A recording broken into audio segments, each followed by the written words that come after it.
Bugun birinchi marta karis qaynonamdan erta turdim. 하고 있어요? 이거 아, 그렇게 하는 거야? 난 그냥 이렇게 한번 쳐다보는데. 눈으로 봐와 보는 거예요, 언니?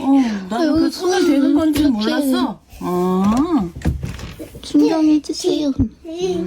Ertalabdan karis qaynonamga zaryad olish usulini o'rgatgandim, lekin baribir tushunmadilar. Shuning uchun bitta olma bilan zaryadlarini to'ldirib qo'ymoqchiman. O'g'lim 18 oylik bo'ldi, lekin haligacha olma yemaydi. Lekin karis itvachchamiz olmani ko'rganda qutulgan itdan farqisi qolmay qoladi. So'u o'zi olma yeyishni yoqtirmasa ham, lekin itvachchaga olma berishni juda ham yaxshi ko'radi. Itvachchamiz har safar ovqatini yeb bo'lgandan keyin har xil meva-cheva yoki juvachkasini beramiz. Shunda so'u har safar men beraman deb yig'laydi. Itvachchamizga sovuq qo'li bilan yeydigan narsa bersa hech qo'lini tishlab olmagan, lekin karis qaynonam itvachchaga yeydigan narsa bersa har safar qo'lini tishlab oladi. Sababini haligacha bilmaymiz. Sovuni bo'yiga 2 baravar keladigan sumkasini bog'chasiga tayyorlab, ertalabdan sovuga shunaqa vitamin beraman. Bu immunitetni juda ham mustahkamlar ekan. Karis qaynonamga ertalabdan olmalar archib, to'g'rab qo'ygandim, lekin haligacha yemadilar. Menimcha mendan araslab yuribdilar shekilli. Bugun birinchi marta erta turganim uchun o'zi ham 1 litr kofe ichib yubordim shekilli.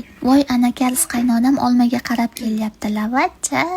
Karis qaynonam bilan o'zbek kelinni urishi, do'ka ro'mol qurishi. Bu yerda karis qaynonam olmani reklama qilganday juda ham mazali ekan deb aytibdilar. Sovuq ozgina shamollab qolgan, shuning uchun dorisini tayyorlab bog'chasiga jo'natib olishim kerak. Idishini ustiga ismini yozib jo'natishim kerak ekan. Karis bog'chadan shunaqa brilog berishdi, bu kechasi yaltirab ko'rinib turishi uchun ekan. Juda ertalabdan bu kofeyamdash yordam bermayapti. O'g'lingiz o'zbek tilini tushunadimi deb so'rashadi. Ha, oz-moz tushunadi. Ishtoningni kiy deb chaqirsam kiymasdan, paypog'ingni kiy deb chaqirsam yugurib kelishini qaranglar. Biz tomonda kiyinib bo'lgandan keyin yuzni yuviladi va albatta ertalab bog'chaga ketishidan oldin yuziga 1,5 kilogramm SPF surtab qo'yaman.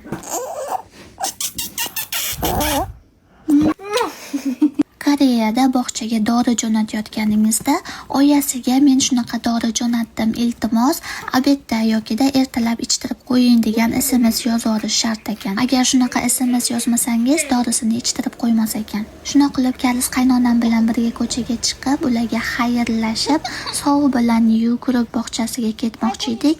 Orqamizdan kimdir gap otdi. Qarasak, Malibusini mingan karis qaynonam ekan.